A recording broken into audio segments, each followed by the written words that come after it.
will now call the November 18, 2013 Blue Springs City Council meeting to order. If you would stand with me, observe a moment of silence, and then I will lead you in the Pledge of Allegiance.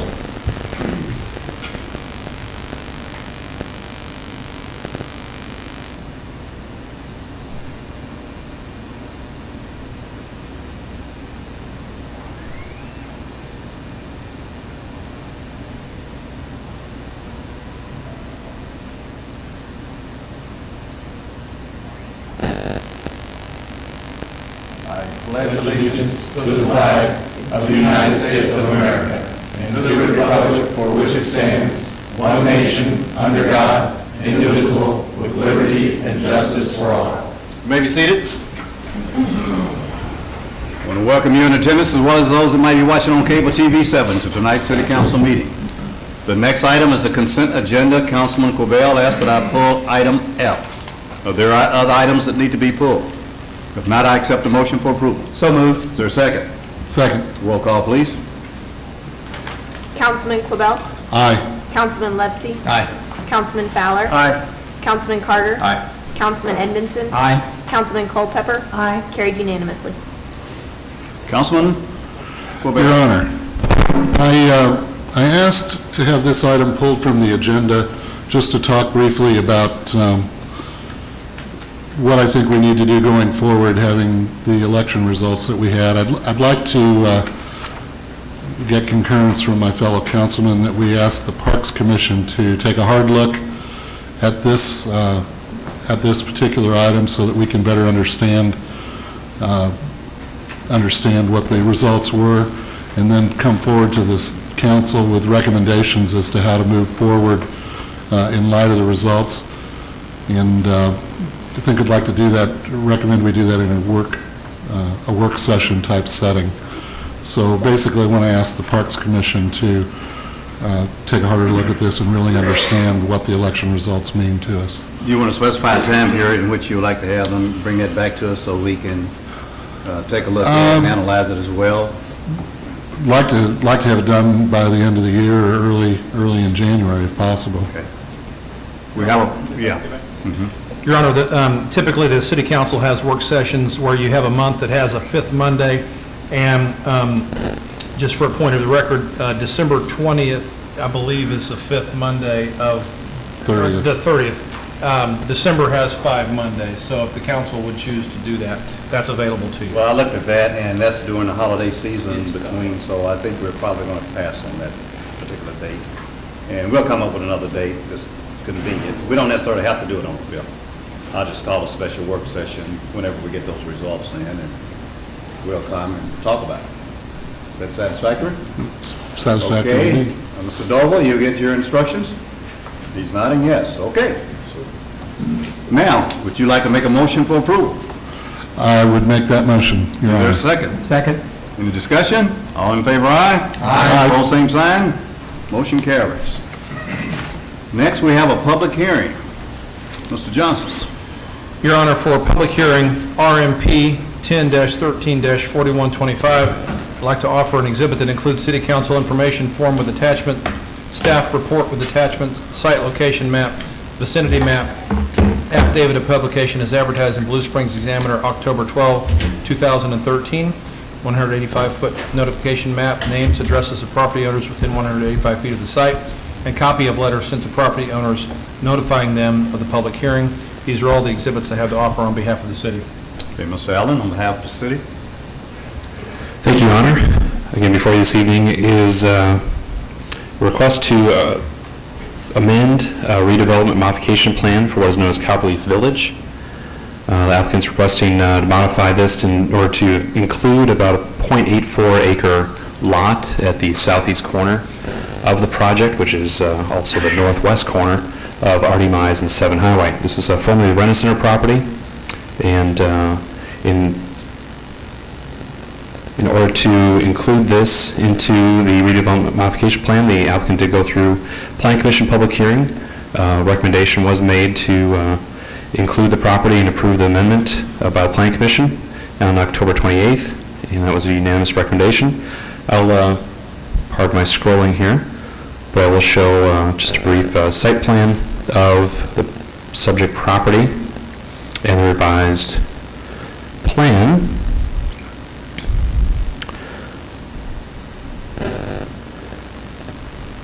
This is with west to the top. You can see 7 Highway on the bottom there. The property in question again is for a proposed Hardee's fast food restaurant located in this area.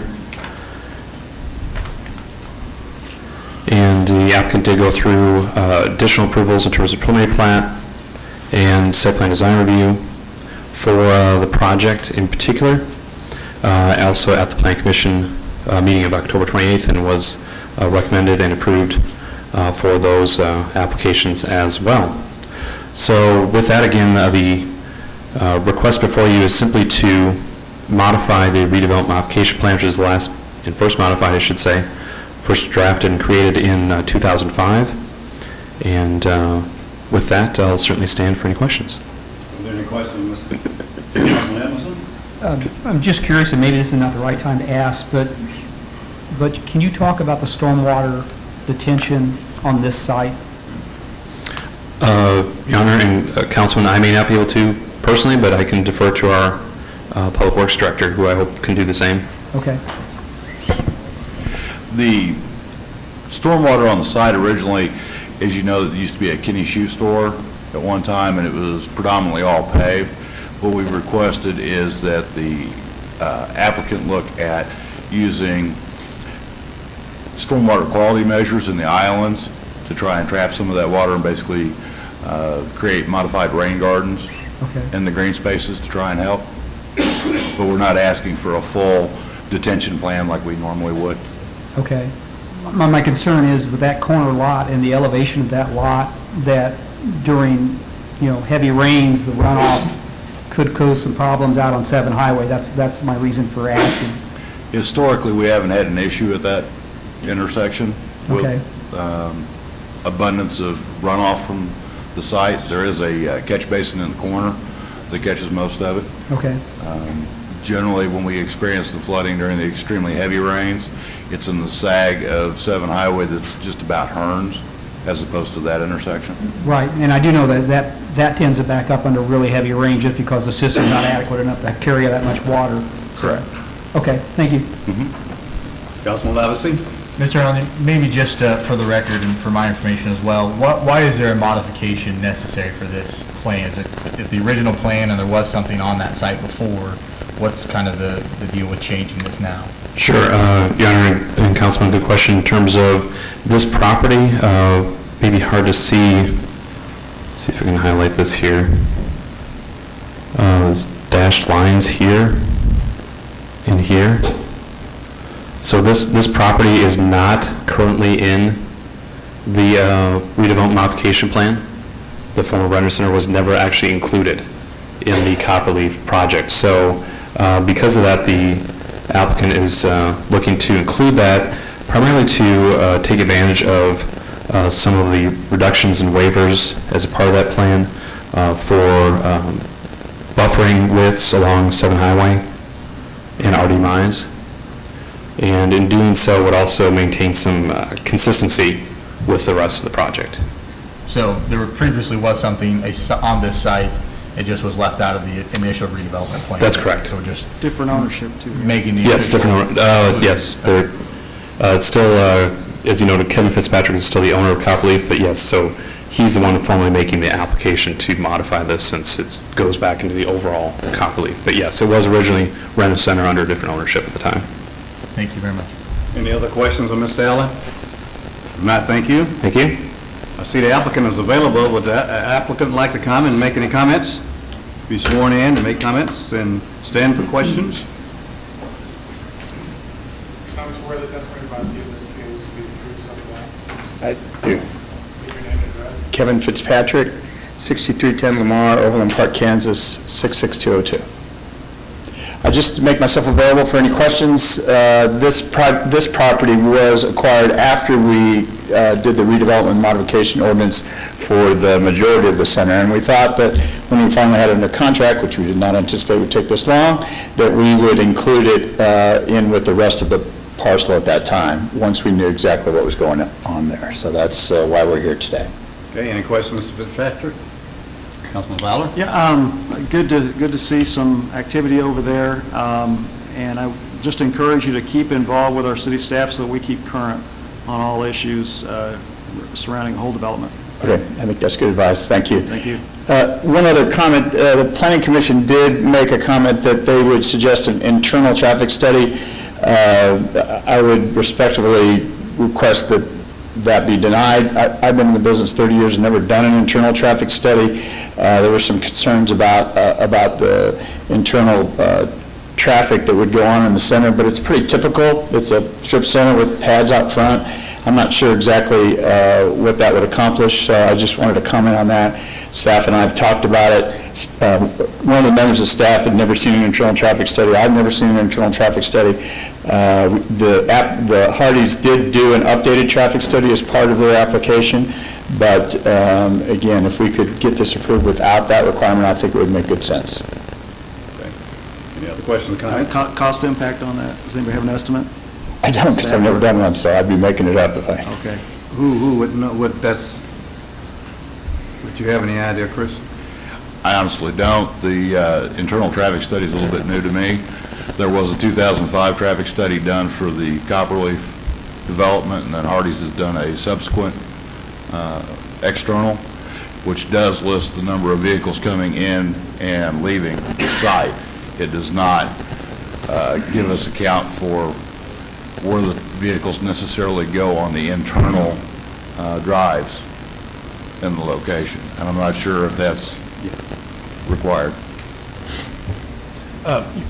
Chris, on that 2005 traffic study that was completed, the original plan anticipated that there would be a number of pad sites in front of the strip center, and I believe all those, at one point in time, Kevin, you proposed a bank for that particular location. That this opportunity has come to fruition, but ever since the very beginning of this proposed redevelopment project, you've had 3 pad sites proposed in front of the strip center. That's correct. That has been accounted for through the planning process. That is correct. Okay, and I guess, Scott, that's one of the conditions, if the council so choose, that condition needs to be pulled before we would approve anything? That's correct, Your Honor, and Mr. Fitzpatrick was correct in saying that was an addition to staff recommendations. I apologize, I did not note that in my Okay, so I comments. just want the council to know that we need to pull that if the council's in agreement. Since nobody ever heard of an internal traffic study, that seems a little, maybe expensive. Nobody knows. Okay. Yeah. Any other questions, comments? Which condition is that for staff?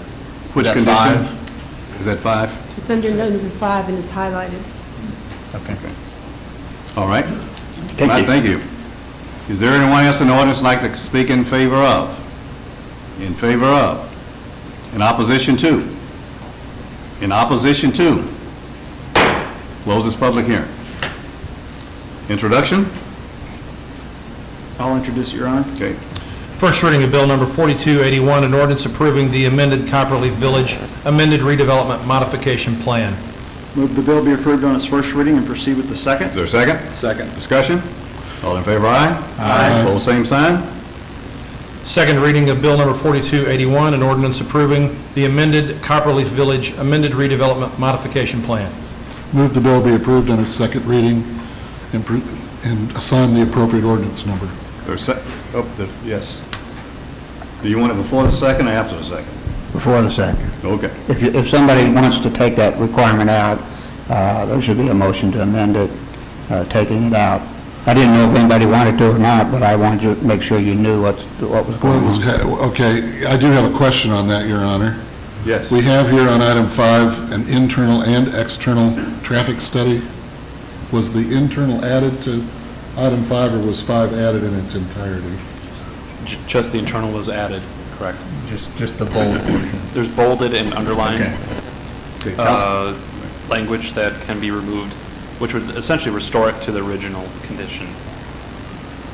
Okay, Councilman Fowler? Yeah, I don't know the conditions the Planning Commission felt they needed to do this, and so in that sense, I may go ahead and support, but I also, support the Planning Commission because I don't have that information at the moment.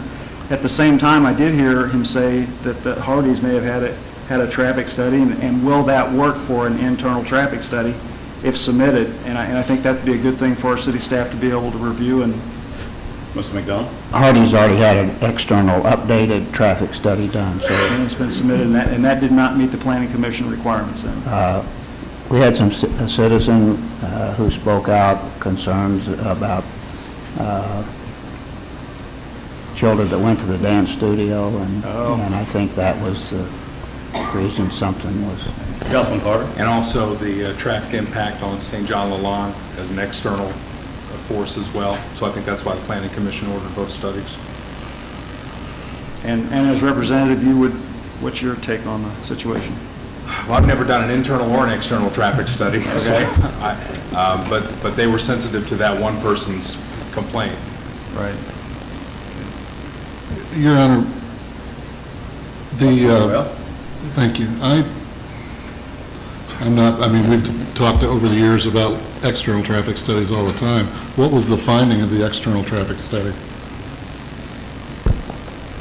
The external traffic study basically supported the original traffic study, and it kept the exact same recommendations, so that, in fact, the Hardee's and the bank was originally anticipated, and with the Hardee's as opposed to the bank, there was really no change in the traffic circulation.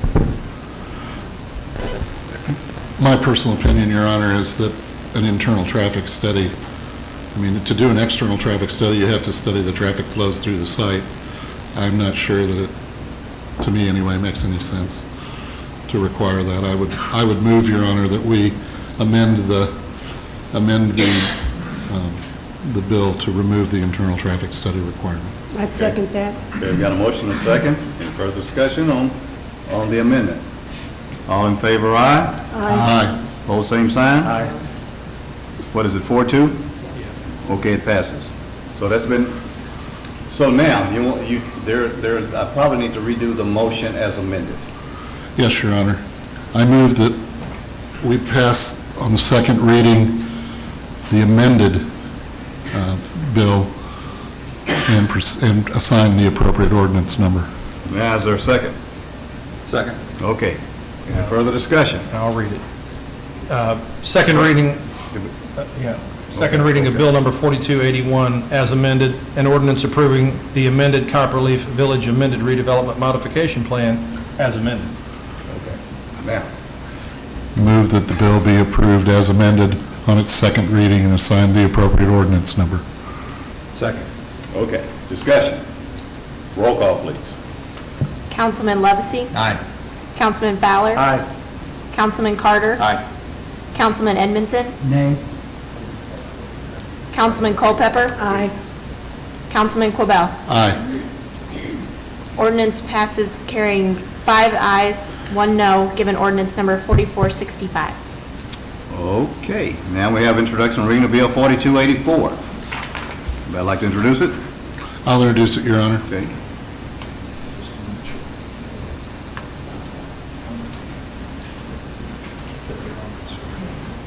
First reading of Bill Number 4284, an ordinance approving the final plat for Copperleaf Village, lots 1 through 4, and Tract A, City of Blue Springs, Jackson County, Missouri.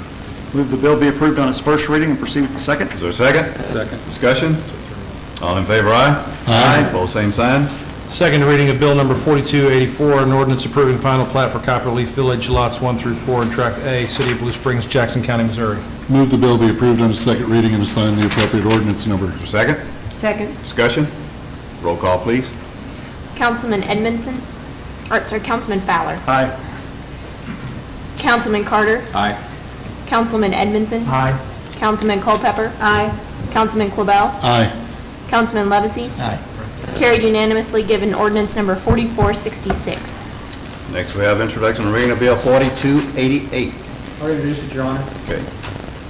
First reading of Bill Number 4288, an ordinance adopting and approving the 8th amended Main Center Development Plan submitted by the Main Center Redevelopment Corporation, and establishing a declaration that the redevelopment area described within the 8th amended development plan is a blighted area in need of development and redevelopment, and authorizing certain tax abatements within the redevelopment area described within the 8th amended development plan. Move the bill be approved on the first reading and proceed with the second. Is there a second? Second. Discussion? All in favor, aye? Aye. Pose same sign. Abstain? All right.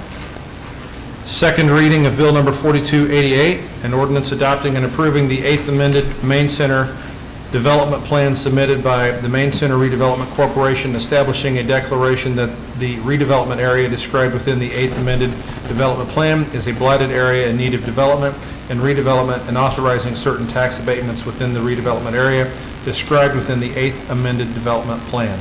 Move the bill be approved on its second reading and assign the appropriate ordinance number. Is there a second? Second. Discussion? Roll call, please. Councilman Carter? Aye. Councilman Edmondson? Aye. Councilman Culpepper? Aye. Councilman Quabell? Aye. Councilman Levesey? Aye. Given ordinance number 40, Abstain. oh, Okay. abstain. Given ordinance number 4467. Okay, introduction reading of Bill 4289. I'll introduce it, Your Honor.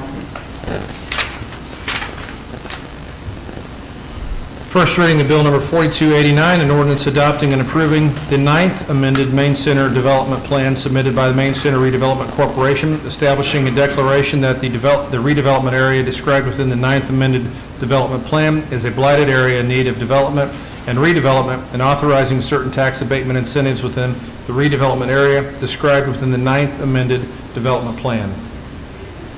Move the bill be approved on its first reading and proceed with the second. Is there a second? Second. Discussion? Yes, Your Honor. Councilman Fowler? I guess there is a few things going on with this that I would like to discuss. If I could have staff put this up, this is out of the packet, the original estimate, and I'll talk to it for just a minute. One of the things that this is, let's make sure we know what this is for. This is the kind of the facade improvements on the bank. I'm sorry, other side, right there, yeah. And this is the applicant's information as I understand it.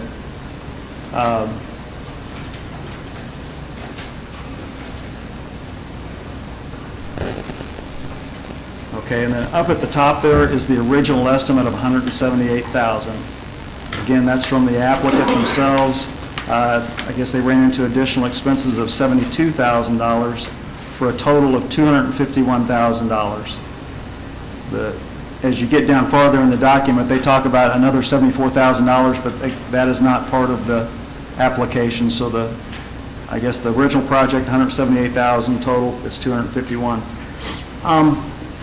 As some of you may recall, when this came through the CDBG program for $100,000, there was discussion and testimony. Okay, I'll get testimony in just a minute.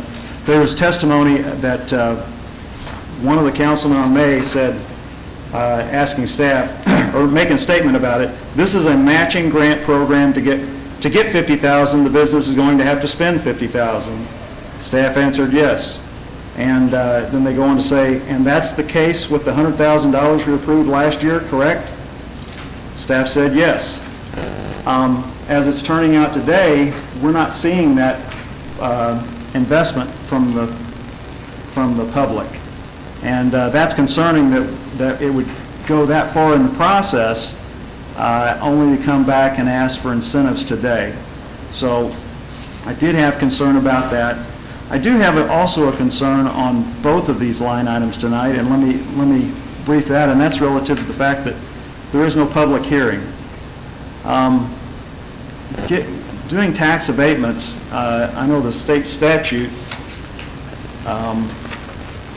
it says, no tax abatement or exempted authorization by this section shall become effective unless and until the governing body of the city conducts a public hearing regarding such tax abatement on exemption, at which hearing all political subdivisions described of this section shall have the right to be heard on such grant of tax abatement.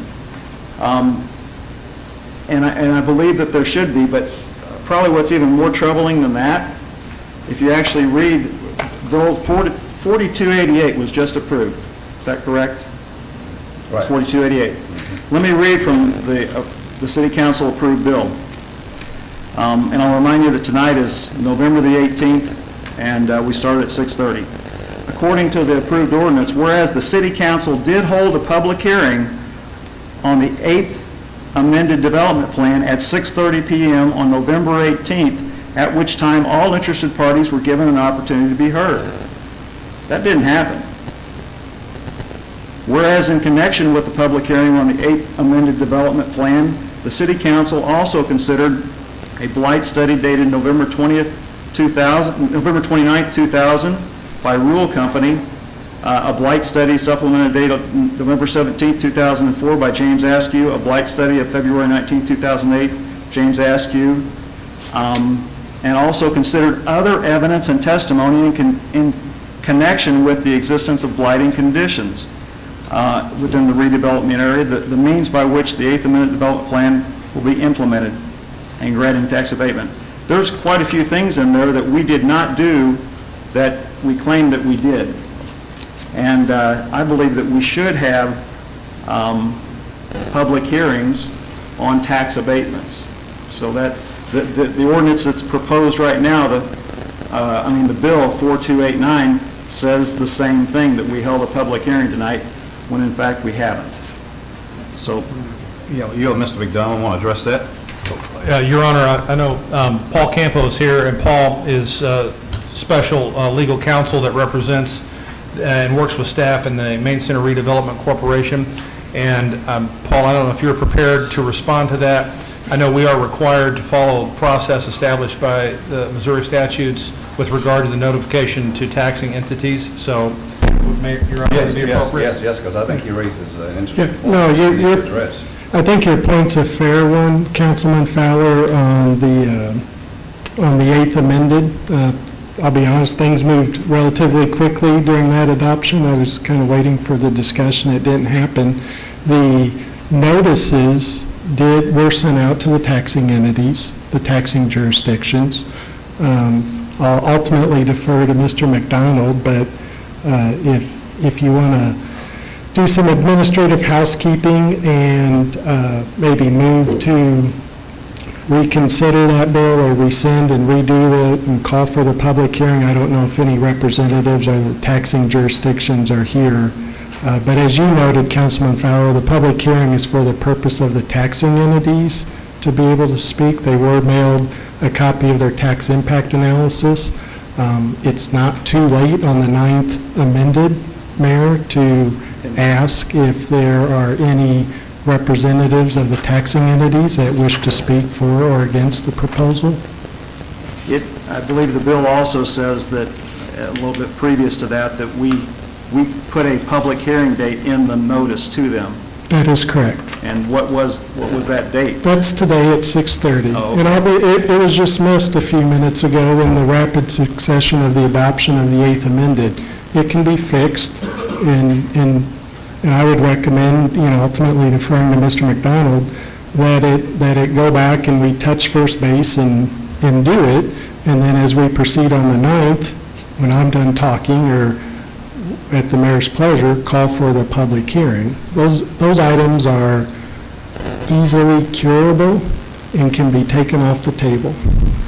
Let me ask you this, that there is no, I guess I think I've seen the public actually give testimony at public hearing for something like this.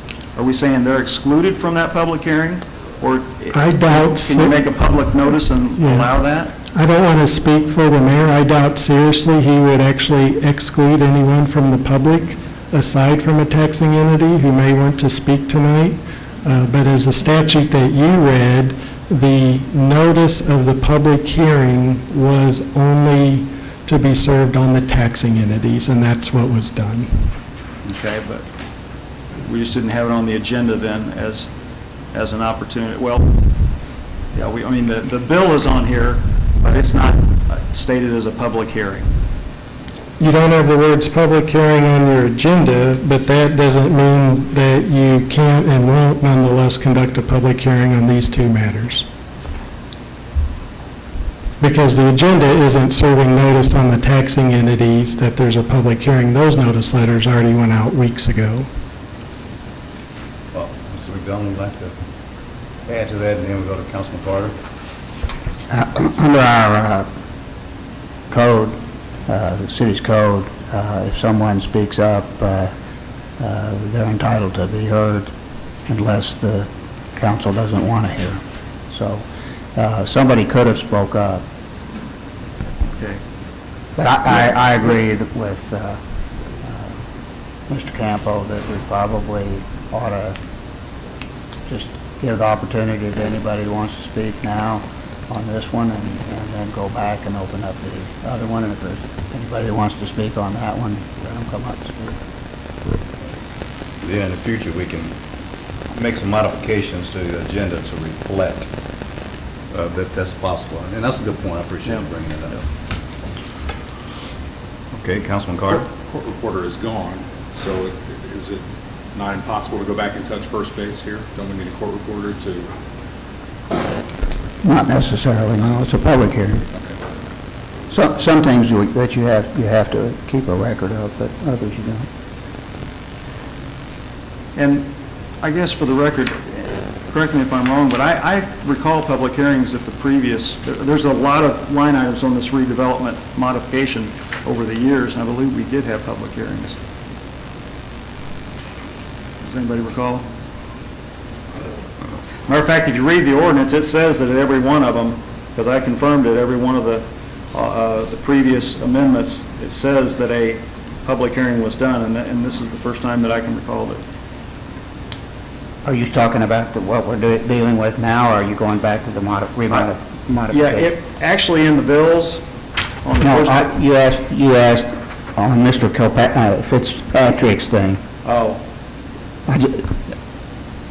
I was not referring to that, I guess.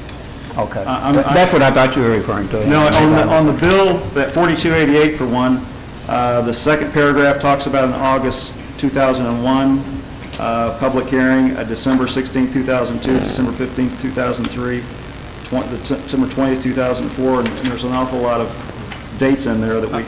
Councilman, I think Mr. Campo was shaking his head that indeed there were public hearings, and I think what you've pointed out tonight was an error with the agenda and the failure to appropriately highlight on the agenda a public hearing for these items. The taxing districts were notified, and they were properly notified. So staff is prepared tonight. If the council pleases or chooses to go forward and take testimony as you've been advised, we're certainly prepared to hear that and move forward with that. Or if you want to table this item and have a future agenda, have a public hearing specifically denoted, we'll certainly do that. It's at the pleasure of the council. Any other comments from the council? Just wondering why we didn't bring this up the last time. Instead, we get all the way through this and start the next one, and now all of a sudden we're bringing this up to address it. I mean, it'd probably been more appropriate to bring it up at the time. As part of the discussion for the amendment, for the bill that we're talking about, it would have been helpful. I think I've wanted to spend more time on this particular one. I think I've also got some other concerns about, the public testimony. That's why I brought this one up. The public testimony back in May the 20th, where we talked about, that the company was going to have their skin in the game too. And that is concerning. That I'm just seeing more concerns that I'm questioning why public testimony isn't there, why we said one thing back in May and August, and now we're doing another. So I guess that's why I brought it up on this one. My concern, I guess, was that we had a court reporter here. If this was brought up the last time, we could have maybe caught that and got it taken care of, so we could have proceeded forward tonight. And I'm not sure the court reporter was still here for 4288, and those are the two we're talking about. So what we'll do tonight is let's have our discussion. I'm going to ask because the taxing entities have already been given that opportunity. So basically, the only thing this is for the public to have an opportunity. So I'm going to open it up to the public and see if there are any public comments, testimony after we've had some discussion there. Does that work? Well, when you open it up, ask if there are any taxing entities there. I don't think there are. But yeah, I don't think it is, but we'll ask anyway. Okay, so let's go ahead and have a discussion, and then we'll go back and ask on 4288. Okay, is that fair? Sure. All right. Are we on 89? Huh? Are we on 89 or 88? We're on 89. We're on 89. We're on 89. The facade improvements, correct. Right. And you're still on first reading. And I'll have some comments. Back to you, Councilman Fowler. Oh, okay. I appreciate you clearing that up. You know, I support a policy, and I know that this has come up before, that we prevent stacking of incentives and the piecemealing of the decision-making process. If an applicant is going to claim they have an economically viable project when they get an incentive, but then only to come back and claim they don't have an economically viable project and need more incentive, in my opinion, they're not responsible enough and accountable enough to be asking for the money. They need to do what they said they were going to do. This isn't the first time that we've seen this situation, and just because they're asking doesn't mean that we have to say yes. I think that we also need to review our policy relative to have incentives for projects that are basically already started or even completed. The incentives are there to spur development. If the development's already occurred, you don't need the incentive. It's kind of like you can't prevent an accident from happening once it's already occurred. Well, if the investment, which has already occurred, is there, what's the incentive? So I think it's important to approve these before the projects are going on.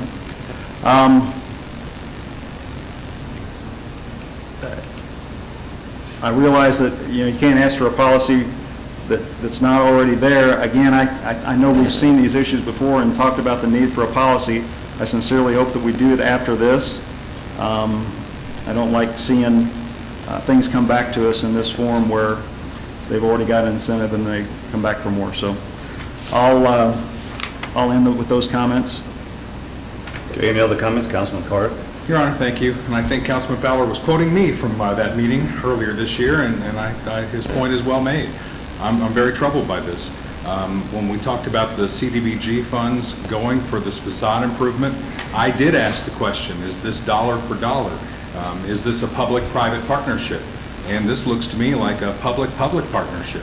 It's like we've come back after the fact, and okay, you've got the $100 grand out of the CDBG funds, and now you want a 353 on top of it. And I can't support that. You know, when we talked about it initially, we talked about HUD being the entity behind CDBG funds, and I got there by housing and urban development. That's what HUD stands for. And urban development very much is appropriate for this particular project. But coming back after the fact, I think is disingenuous. It is stacking of incentives, as you say, and I can't support it. Any other comments? Yes, Your Honor. Councilman Covell?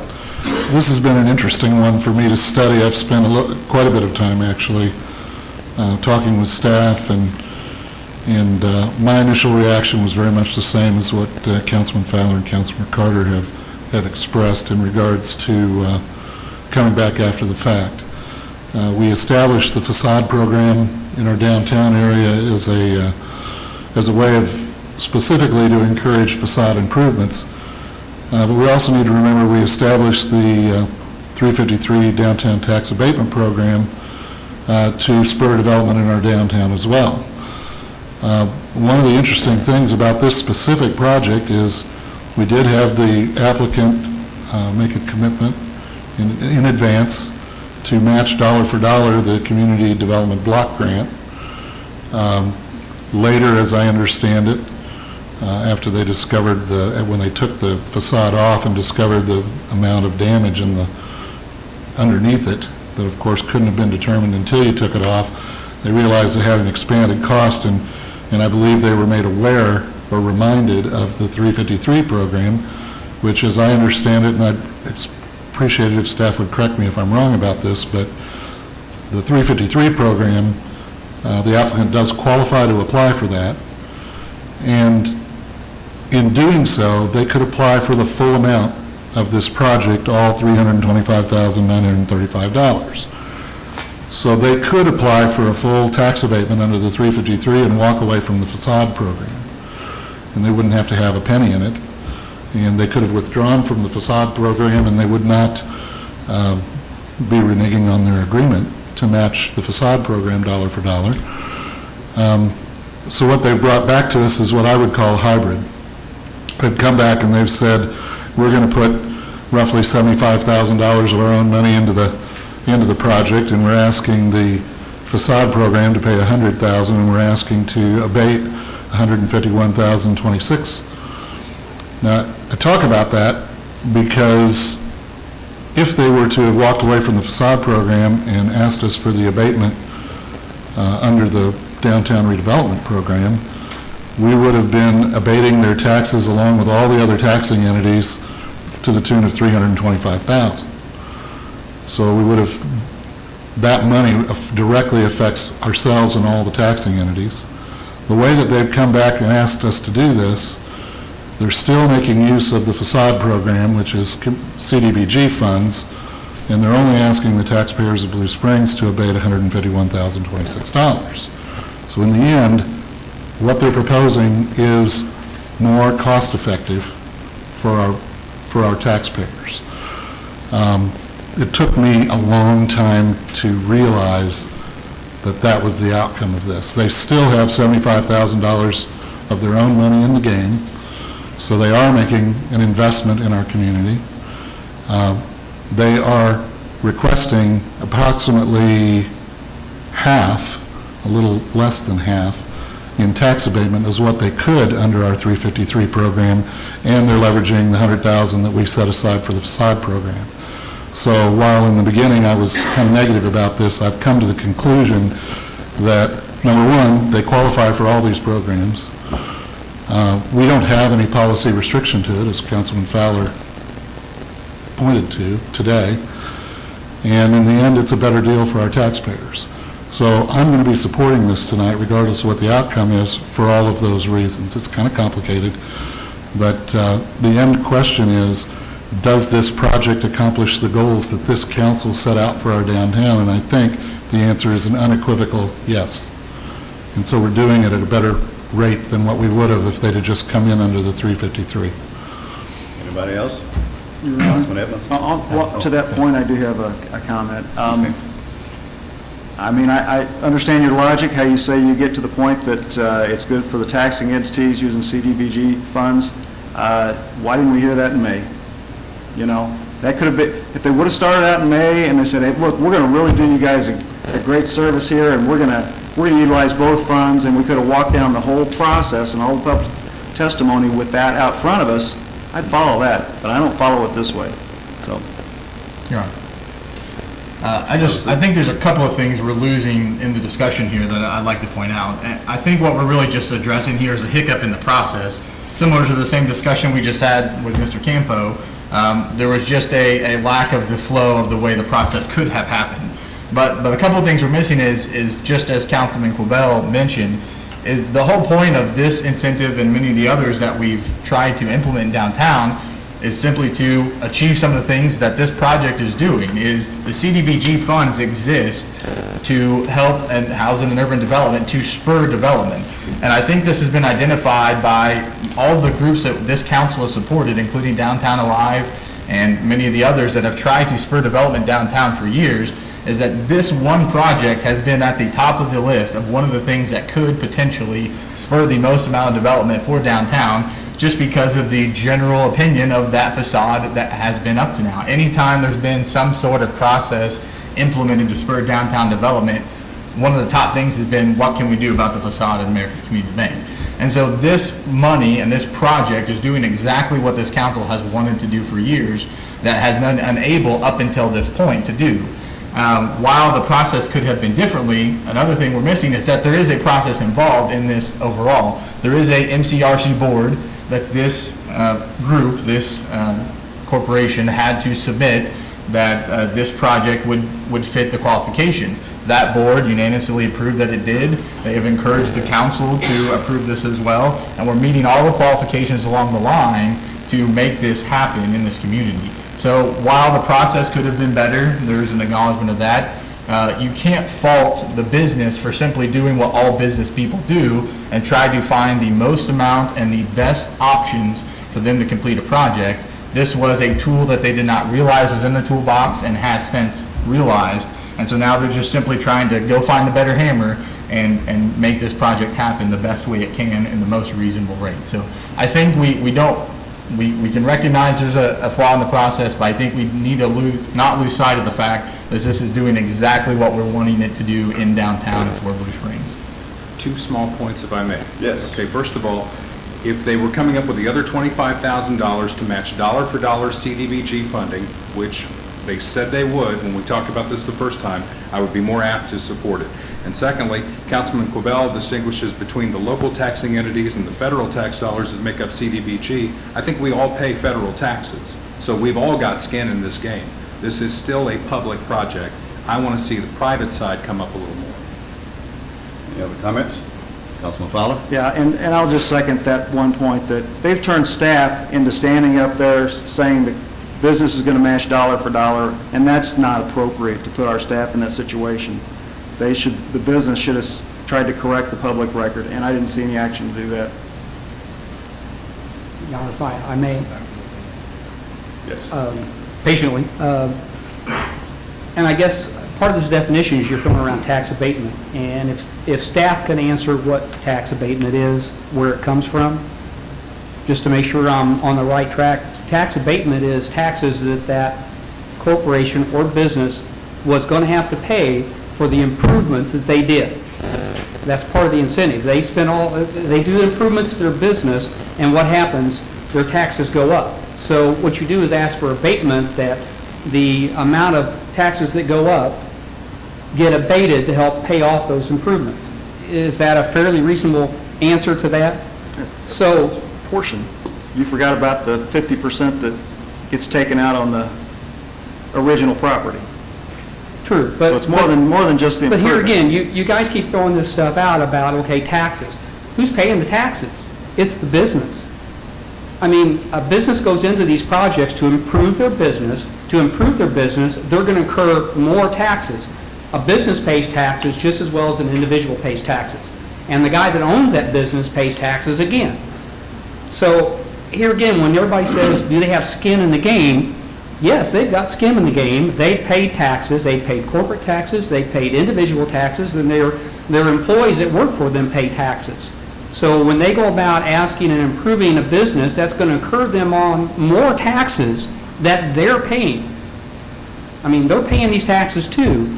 So what they're trying to do is take advantage of some of the things they can to improve the downtown, improve their look, and then ask for an abatement on those increased taxes on the business. I mean, granted, maybe they didn't come to get in the right sequence or how it came about. It's still their money in the game. You know, they didn't come and ask you, Councilman Fowler, for $100,000 to get this project off the road. They have to spend this money to get money. And granted, maybe they end up at the bottom of the line there, not being an even $100,000 that they're putting in, but somewhere along the line, they're putting out of pocket $225,935 out of pocket. They're hoping to be reimbursed over 15, 20 years or whatever it is, that they get reimbursed off taxes that they're paying in. That's a pretty long time. I mean, they're willing to make a sacrifice for a long period of time to improve the look of downtown, to improve the look of their building. And to me, that's admirable, and I think we should back that. Any other comments?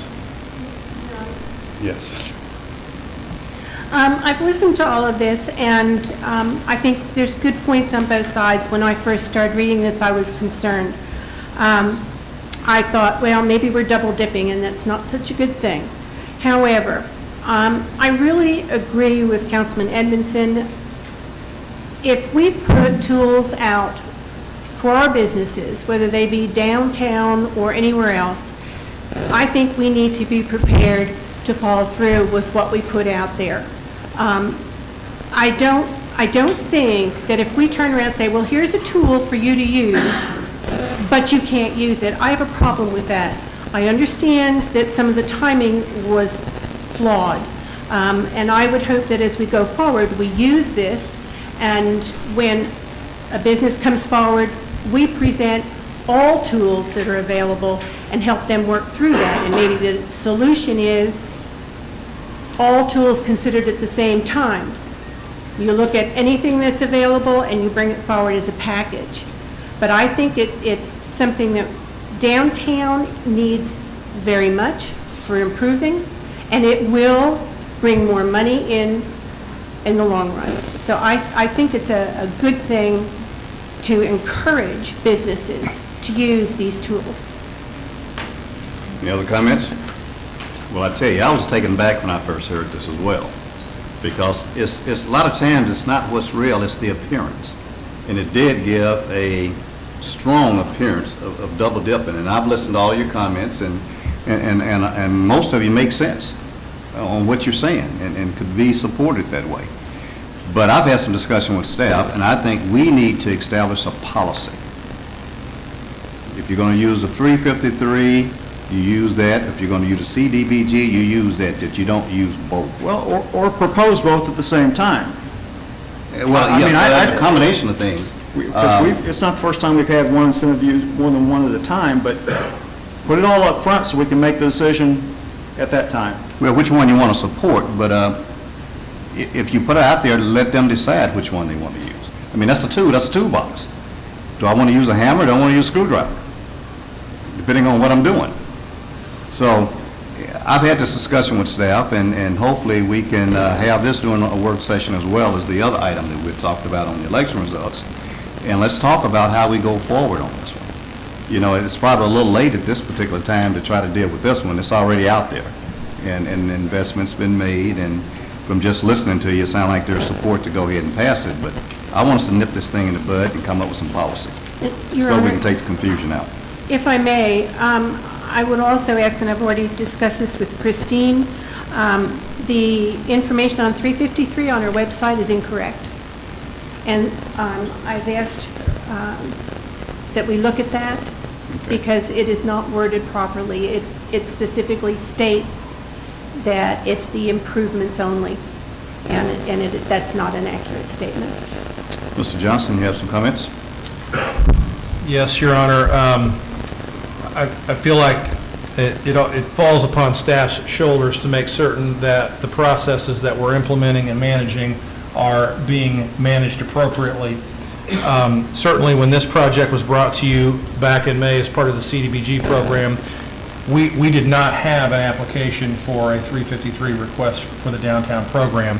And it's already been mentioned, they do qualify. The program allows them to submit their application, and had we known at that point in time that a request would have been made, it would have been our desire to have presented that to you so we could have avoided this confusion tonight or the discussion that we're having.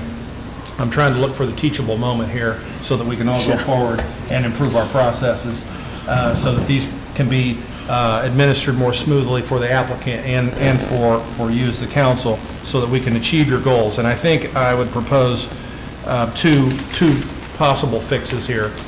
For Mr. Allen and his staff administering the CDBG program, and if the council is going to continue to support the facade program, we do one easy question, and that is in the application process for a facade, do you intend to apply for any other incentives or tools that are available to you in the city?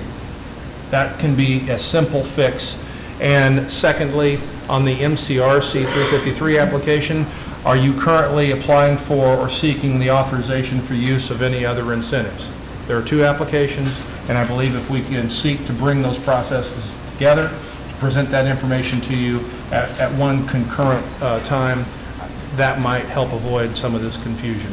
Is that generally acceptable to you if we would seek to make those types of improvements? Yes. Yes. Your Honor. Yes. I don't have any problem with those specific. I think we do need to have a policy that can kind of outline this more clearly. What you specifically mentioned there, while I understand the intention behind it, I think that's kind of where we're going to get mixed up again. Just because America's Community Bank, for example, may not have intended to apply for 353 abatement, but after they found out about it or whatever, decided that was the best route to follow. So I still think we could get into this position by, in the application, no, they don't intend to, they come back and find out that might be the better route to follow, and they still do it, and we're going to have this problem all over again. So it may just be, once we can have that work session and kind of more clearly state a formal policy, that may be the better route to take. I think to your point, we have to define it. Right. When they make a choice, this is what you're going to live with. I mean, We can't be doing stuff after the fact. You make a decision up front. We're going to choose this or we're going to choose that.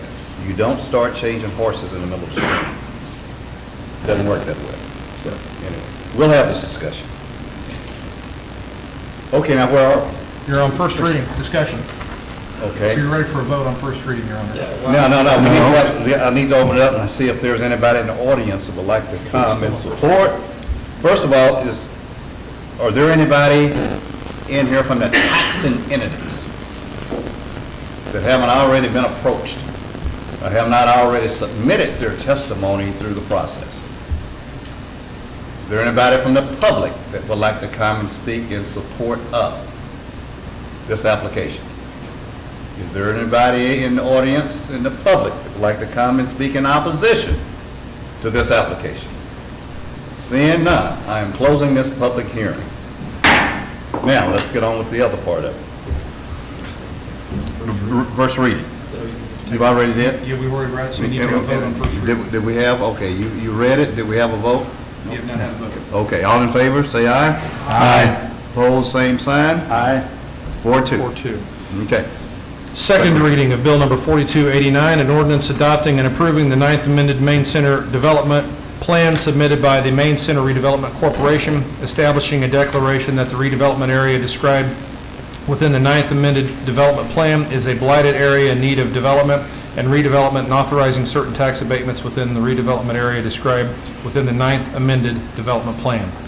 Move the bill be approved on its second reading and assign the appropriate ordinance. Is there a second? Second. Discussion? Roll call, please. Councilman Edmondson. Aye. Councilman Culpepper. Aye. Councilman Quabell. Aye. Councilman Levesey. Aye. Councilman Fowler. No. Councilman Carter. No. Passes with 4 ayes, 2 noes, given ordinance number 4468. We're going to go back up to 4288. See, Mayor, it probably would be appropriate if somebody made a motion to reconsider 4288. And everybody, that was unanimous? No, there was one abstention, right? Yes, and if we go out and address the issue, I'll vote, so I'm not going to participate in the... Yeah, to bring it back. one of the people on the prevailing side. Your Honor, I move that we reconsider Bill number 4288. Second. First reading, All in favor, aye? Aye. Aye. All same sign? Okay, now, first reading of Bill Number 4288, an ordinance, Why don't we have the public hearing first? okay. Okay. We're making this law. Are you all following this or not? I'm not sure we're following it, but anyway. Okay, on Bill 4288, which was approving the 8th Amended Main Street Development, which is the pizza shop, right? Yes, sir. Is there anyone in the audience that would like to come and speak in support of the application, including any taxing entities? Seeing none. Is there anybody who would like to come and speak in opposition to the application, including taxing entities? Seeing none, we'll close this public hearing. Now we'll proceed with the reading. It's already been introduced, I think, so... Been introduced. Was there a motion? Well, no, he hadn't read the first... You stopped reading. it. He's going to do it. Okay, he's going to, okay. I can read now? You can read that. Okay. First reading of Bill Number 4288, an ordinance adopting and approving the 8th Amended Main Center Development Plan submitted by the Main Center Redevelopment Corporation, establishing a declaration that the redevelopment area described within the 8th Amended Development Plan is a blighted area in need of development, and redevelopment, and authorizing certain tax abatements within the redevelopment area described within the 8th Amended Development Plan. Move the bill be approved on its first reading and proceed with the second. Is there a second? Second. Discussion? Yes, Your Honor. Yes. I at first abstained from voting because there wasn't a public hearing. Now there has been, so I will engage in this round. Okay. All right. All in favor, aye? Aye. Same sign? Second reading of Bill Number 4288, an ordinance adopting and approving the 8th Amended Main Center Development Plan submitted by the Main Center Redevelopment Corporation, establishing a declaration that the redevelopment area described within the 8th Amended Development Plan is a blighted area in need of development, and redevelopment, and authorizing certain tax abatements within the redevelopment area described within the 8th amended development plan. Move the bill be approved on its second reading and assign the appropriate ordinance number. Is there a second? Second. Discussion? Roll call, please. Councilman Culpepper. Aye. Councilman Quabell. Aye. Councilman Levesey. Aye. Councilman Fowler. Aye. Councilman Carter. Aye. Councilman Edmondson. Aye. Carried unanimously, given ordinance number 4467. I understand that the resolution 107-2013 has been pulled. Is that correct? Yes, Your Honor, at the request of staff, this is a resolution. Typically, this would have been an item that would be on the consent agenda, but due to the nature of the project and some of the items that are being presented to you tonight with regard to the funding agreement, the potential relocation of a business to Blue Springs, and a term sheet that has been proposed for consideration. There's a lot of information here, and so if the council has reviewed the information, staff has previously discussed with you what's going on here. If you're comfortable with this tonight and you don't need further staff explanation, we're happy to let you vote on it, but we have representatives here tonight, and if you desire to have testimony and presentation, they're prepared. What's the pleasure of council? Is there anyone To make any introduce? comment? It's not, we're just going to adopt, there's an introduction, we'll Okay. just have a motion to adopt the resolution.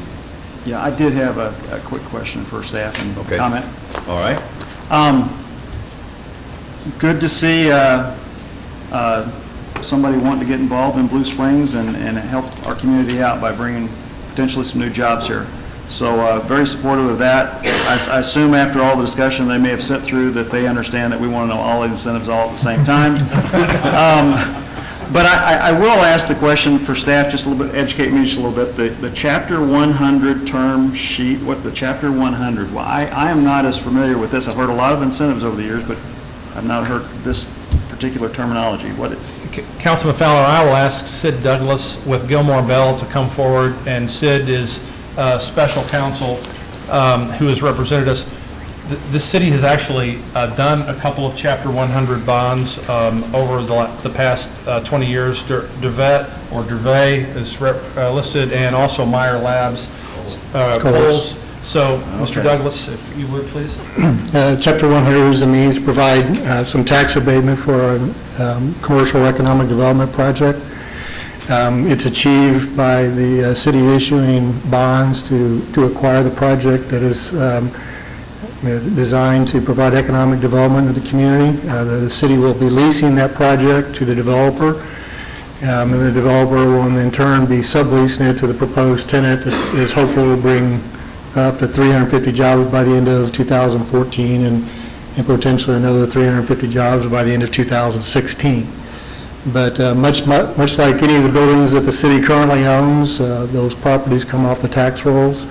Because of this statutory authorization, with the city's ownership of the property, it comes off the tax roll, providing tax abatement of the real property taxes that would be paid, and that will be used as an incentive to make the improvements necessary to the building to accommodate the proposed tenant. Okay, so you said we would issue bonds for the improvements. That's and correct. that could go beyond just real property or The improvements to be made will be just improvements to the building itself. okay, that's the only thing that could. That's the only thing.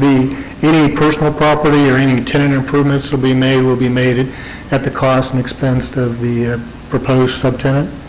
Okay, all right. And the city has no obligation to make any payments from its general fund, so you don't have any credit risk at this. It's an economic development tool to provide the tax abatement, and that's the sole purpose of doing the financing this way.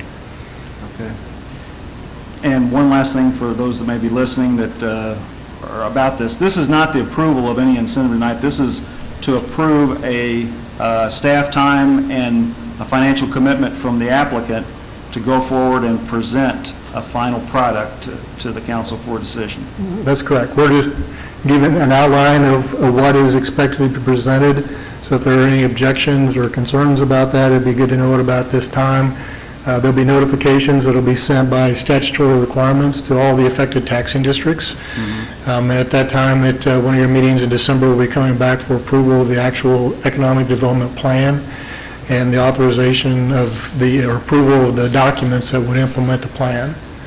The funding agreement is designed to provide monies to be on deposit with the city to pay any cost incurred by the city to implement the project, not to exceed $40,000. And Your Honor, just like to add to that, what's a little different about this particular proposal tonight is that we have included a term sheet. The term sheet is fairly specific and outlines what staff has been discussing with Walnut Street Partners and the development side. And so it is fairly specific in the type of incentive that you could expect to see. And if the council passes this resolution tonight, we will then begin in earnest. Mr. Douglas and his team will be working with Walnut Street Partners. We'll put together the documents, and we'll follow the process to bring that item back to you before the end of December. Any other comments, questions? And there's no other incentive being discussed, Councilman. What's your pleasure? Anyone like to make a motion to adopt the resolution? So moved. Is there a second? Second. Do we have any more discussion? All in favor, aye? Aye. Opposed, same sign. Motion carries. That brings us to mayoral announcements. I am disappointed, but yet proud that we still have one undefeated team around this area called the Blue Springs Wildcats, on their way to a football team, in case you don't know what the Wildcats they're talking about, on their way to hopefully a second consecutive state championship. And so this weekend, who do they play, Councilman? They play Eureka at Eureka. It's over by St. Louis. So Eureka Wildcats, if I Purple believe and so. gold. It'll be very confusing for you. The Wildcats will win.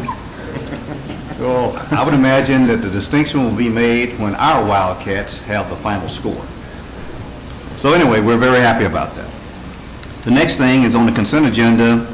I received a letter of retirement from our longtime prosecuting attorney, Bob Welch, who had served the city for 42 years as a prosecuting attorney.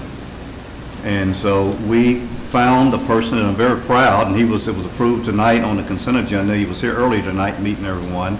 A person I've known for a lot of years, who's been a judge, and he's also been a prosecuting attorney. He was an adjutant in the military. He was a lawmaker with me in Jefferson City. Former, now that he's retired from there, former Judge Vernon Scoville. So Bob Welch will be retiring officially December 31st, and Vernon Scoville will become the prosecuting attorney for the City of Blue Springs January 1st, 2014. During the month of December, he will work with Bob Welch. He's had conversations with him so he can learn how we do things around here. I'm very confident in Vernon. I've known him a long time. He is a workaholic. He works. And so we're blessed to be able to get him. So you'll be seeing and hearing more from Vernon Scoville as our prosecuting attorney. That brings us to thoughts. Well, we got Thanksgiving coming up before we meet again. So we hope everybody have an opportunity to be with family and just splurge, eat the way you want to eat. Eat turkey, eat whatever's put before you. Because we're going to work it off of you later on because we got all these work sessions coming up. So anyway, we wish everybody a happy Thanksgiving. We're proud that one of our daughters will be coming in from California. That brings us to Thoughts to Ponder. Tonight's come from Philip Matlick. So once you're face to face with a prospect, the key to selling is the ability to listen, not the ability to talk. And I think that's a lesson we can all take. Mr. Pelham, any visitors' appearance forms? Seeing none, I will accept a motion to adjourn. Second. All in favor, aye? Aye. All same sign. We adjourn.